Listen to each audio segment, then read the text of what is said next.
Hello, Dr. Exacoy. This is Cindy Lummer and the fourth and final video for CED 631, where we were instructed to talk about the skills attempted during the 3 video sessions.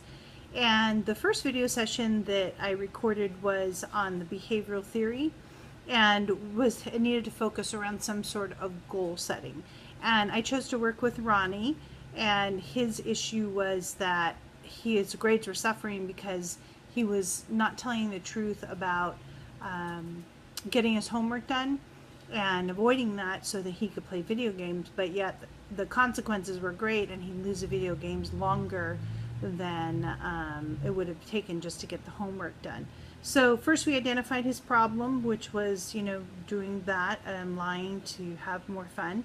And then we helped him see that the trouble, he was having the trouble, but yet he still had to get the work done, and then he still had great consequences for it. So we talked about a time that he was more successful in school, and then we helped the client find a solution with open-ended questions. So I asked him, what are some things that you could think of to do, any materials you have? And he had his minder binder. We came up with that it would be a good idea for him to show that to his dad each day for some accountability to get the homework done. And then he would be able to have his free time with his video games and be able to avoid the consequences. And then also we identified the feelings that were associated with when he was lying and how that made him feel, which was not good, and how it felt good to actually just follow through and do what he needed to do to get the work done so he could have his free time. We were instructed to make sure that we had some sort of icebreaker for Ronnie. We talked about, how I saw him throwing the frisbee in the yard, and I connected with him as a kid, how I used to do that as well. And I really like that because it reminds you that you're not just a robot, you're trying to actually make connections, help people feel like somebody cares for them, and that it's more than just you're in and out of a session. We were supposed to define the problem, clarifying the child's expectation, find out what they'd been doing, what was working, what were some possible solutions, and then also get some sort of commitment to change. So Ronnie was committed that he was going to take that minder binder home, have his dad look at it, and then check it off once all the work was done. And then we need to take it from the feeling portion to cognitive and having the goal setting and that commitment once we got done so that he could actually make those improvements. I really feel like I did behavioral theory because obviously it's goal setting, and behavioral theory is all about, having the client set the goal and make the change. And I feel like really behavioral theory is tied to pretty much almost all of the therapies because the person is there because they want to change something, and we may use different techniques to get there, but in the end we're pretty much trying to set goals to change some habits that are not working for that person. The feedback that you gave me on that is that you felt that there was a good strategy to reflect back what I had heard, and I also I appreciated reading about that prior to doing the video, reminding me how important it is to let the person know that I have heard what they said so that I'm not just off on some tangent. And then you felt that it was awesome for him to hear methods reflected back to him about lying, and basically he was hurting himself more than he needed to because he still had to do the work. So I appreciate that feedback, and I really tried to focus in the rest of my videos to make sure that I was reflecting back what the person was saying to me.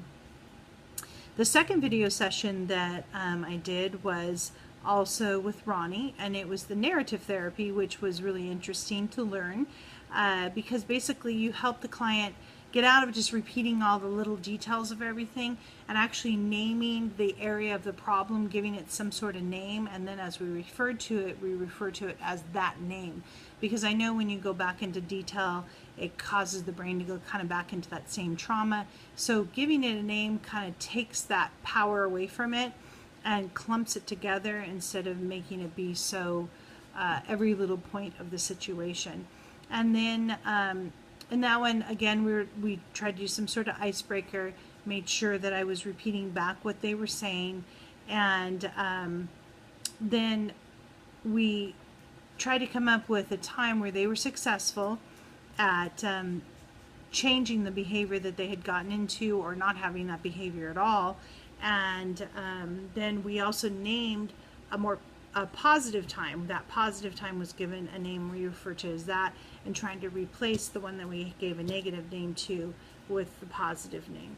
And also at the end of that one, it was setting a goal, was having a task for Ronnie, writing down each time in class when he was having problems with behavior, because he was having problems talking out, getting sent out of class, being goofy with his friends. So having him make some sort of note to himself each time that he did that behavior, and then reminding himself that it wasn't worth the consequences, and it was just easier to continue with the good behavior and get the work completed, so that he didn't have to have those negative consequences, because he wanted to end up having a good summer and not a bad summer. The feedback you gave me on that was that you like the wording about the negative and positive behaviors, and you felt that I had managed that well, talking through those different types of behaviors with the different names. So I appreciate that, and it helps me focus that we have to focus on the behavior and not the person, and helping them see that there's a difference between what they're doing and who they are, because that one or two instances or what have you doesn't reflect them as a whole person. It's the behavior that we're trying to change. Then the third one that I attempted was the impact therapy. And I also really like this with Dr. Jacobs. I watched quite a few of his videos on YouTube prior to doing this, and he had a lot of different techniques that we were able to. I kind of combined two of them. He is really into the multisensory active approach. He feels that sometimes counselors sit too quietly, that they should delve in and, give suggestions, and not just let people aimlessly wander and just kind of have silence and think about it.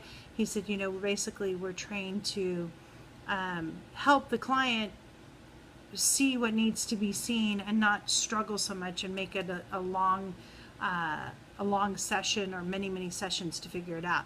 And he points out how it's really perfect for school counseling, because we can keep it at that 15-20 minutes and be very effective. So for this one, I used Quentin, and he has been having trouble getting jobs.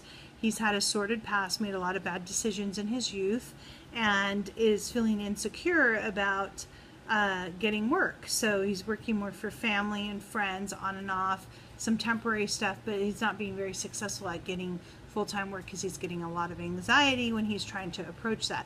So I really liked Dr. Jacobs. He demonstrated on the video that we had posted about changing the thoughts, that our thoughts actually turn into actions, and how powerful our thoughts are, and that just because we think something doesn't make it true. So he really was big on visuals, and making that chart so that you could write down a couple of the main things, try to find out what were the couple main things that were really holding them back, and write down on the not true side their thoughts, the negative thoughts they were having, and then replace those with some positive thoughts. And so we did that with Quentin on a few of the things he was having, about feeling insecure that if he got the job he was going to blow it, or why would anybody even give him a job, he wasn't worthy. The other thing that Dr. Jacobs had in one of his other videos was the taking a piece of money. The denomination really didn't matter. I happened to have a 20, so I used that, and showing the client the worth of the bill, damaging it, making it a mess, and then reopening it and asking the client the amount of the bill, and it still is the same. That basically we all go through journeys, we all have struggles, we all have damage, but we're still worthy of a good and productive life. So I thought that was a really good visual. I thought that it really made an impact, and it was a good point to bring out. So in that one, you didn't really give us feedback. You said that you looked at our comments about what we had said, and one of the things that I had said, and I feel like I struggled with it in all of the videos, was that I talk too much. I'm a teacher. I think I'm used to running the class and doing it and like, come on, let's get through this. We only have so much time to do it. I really felt with Quentin too, I needed to sit back and try to let him reflect in that silence. I didn't say that I had a problem with the silence, but somebody else did, and I'm kind of thinking that maybe I do have a problem with some silence. It's easier like, okay, let's just find a solution to this problem and move on.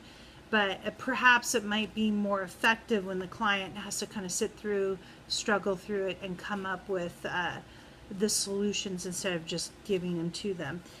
Also at the end of this video, we had some task stuff, setting goals once again, and for being able to put one application a day, following up on that each day. And also I gave him some positive affirmations to focus on, to get some new thoughts in his head, to start drowning out some of those old thoughts that were causing a heaviness and anxiety along with it. So I really liked the impact therapy as well. I thought each one had their pluses, and I can see how each one could be used for different purposes, or just depending on where that person is, what that person's going to respond to. If you're trying something and they're not responding, knowing these different therapies helps you find ways to connect with them and try something else that might grab their attention a little bit more.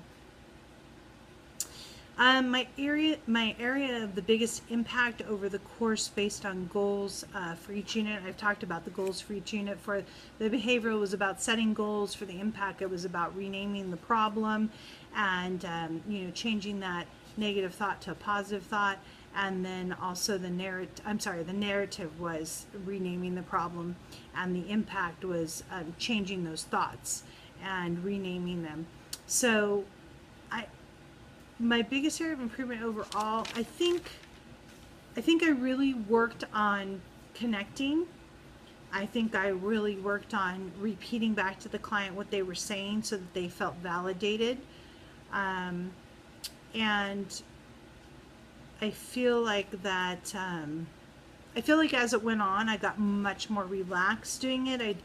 I wasn't so intense. It still was, I felt, a challenge to try to, within a 15-20 minute period, really get everything in we needed to get in and address all of them. And I feel like sometimes I want to say that's why I talk too much, but I have a feeling maybe I just talk too much. So I really need to work on that and let the client be a little bit more reflective, and let me sit back and have a little bit more silence.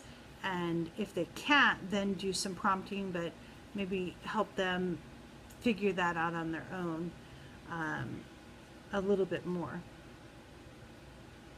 So I think it's been a really good course. I feel like I learned a lot of good strategies. I feel like the more therapies, honestly, this course really inspired me to just go online and start watching different types of videos from different therapists and being able to see how they do them and how they're productive, and just putting more in the bag in order to know how to help people the best possible in our limited time that we do have. So anyway, I want to say thank you for the course, and I really enjoyed all the different types of therapy. I feel like I did learn a lot. It was, I would say, humbling, to say the least, to watch yourself on video week after week. I noticed one other thing too, just to quickly go backwards, is posture. I really need to work on like sitting up and not slouching down, and not. I felt a little sloppy in that area.